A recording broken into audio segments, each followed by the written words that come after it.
Hi friends, இப்போ நம்ம பாக்கியலட்சுமி பார்க்க போகிற பாக்கியலட்சுமியில் வந்துட்டு நம்ம ராதிகா இருக்காங்களே, வீடை எல்லாத்தையும் காலி பண்ணுறதுக்காக எல்லாத்தையும் பேக் பண்ணிட்டு இருக்காங்க. அந்த டைம் பார்த்து ஃபோட்டோஸ் ஃப்ரேம் எல்லாம் ஒவ்வொன்றா எடுக்கிறாங்க. எடுக்கும் போது பழைய மலரும் ஞாபகம் எப்படின்னு பார்க்குறீங்களா? பார்த்த ஞாபகம் இல்லையோ, பருவ நாடகம் தொல்லையோ, வாழ்ந்த காலங்கள் கொஞ்சமோ, பழகிடும் இந்த நெஞ்சமோ அப்படிங்கிற ரேஞ்சுக்கு போயிட்டாங்க. ஓவர் இமேஜினேஷனுக்கு போகாதமா, கொஞ்சம் இறங்கிவான்னு சொல்லிட்டு அதுக்கப்புறம் டென்ஷன் ஆகிட்டாங்க. திடீர்னு பார்த்தா ராரா சரசுக்கு ராரா அப்படின்னு சொல்லிட்டு அந்த ஃபோட்டோ தூக்கி கீழே போட்டு அதை பார்க்கணுமே, வாமா நீ வெறித்தனமாக இறங்கிட்டமா அப்படிங்கிற மாதிரி ஆச்சு.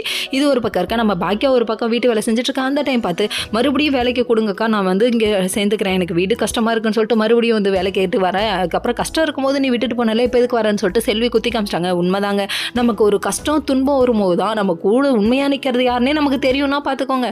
அந்த மாதிரி ஆயிடுச்சுங்க. கடைசியில் அந்த உறவை மிஸ் பண்ணிடாதீங்க, வருத்தப்படுவீங்க அப்படிங்கிற மாதிரி ஆயிடுச்சு. அதுக்கப்புறம் போனால் போதேன்னு பார்க்கலாம், வேலை இருந்தால் சொல்கிறேன் அப்படின்னு சொல்லிட்டு இருக்க. வந்துட்டு போனவங்க வேலையை மட்டும் கேட்டு போகிறத விட்டுட்டு ராதிகா வீடு களி பண்ணுறாங்களே, உங்களுக்கு தெரியுமா அப்படின்னு சொல்லி கேட்குறாங்க. அதுக்கப்புறம் இவங்க வீட்டு கதையெல்லாம் அவங்க பேச ஆரம்பிச்சிட்டாங்க. பேசினதுக்கப்புறம் நீ போமா நான் பார்த்துக்கிறேன்னு சொல்லிட்டாங்க. இன்னொரு பக்கம் நம்ம கோபிக்கு எந்த கவலையும் இல்லாமல் நிம்மதியாக இருக்காரு. அதுக்கப்புறம் நம்ம இனியா லட்டு இருக்கே, அந்த பொரியூர்ண்டா மாற்றி செல்ஃபி எடுக்க வீடியோ எடுக்க. அந்த டைம் பார்த்து நம்ம பாக்கியா கால் பண்ணேன். அதான் உங்கள் அப்பாட்ட பேசணும், ராதிகா வீடு களி பண்ணுறாங்க, அதை பற்றி பேசணும்னு சொல்ல. அதுக்கப்புறம் கமுக்கமாக அப்படியே மூடி மறைச்சிருச்சுங்க. முழு பூசணிக்கு அவள் சோத்துல மறைக்கிறியே இனியா குண்டு அப்படிங்கிற மாதிரி ஆயிடுச்சு. அதுக்கப்புறம் பார்த்தா இவங்க 3 பேர் சேர்ந்துட்டு அதை சொல்லக்கூடாது யார்ட்டையும் சொல்லக்கூடாது முடிவு பண்ணிட்டாங்க. இப்போ அவங்க நம்ம பாக்கி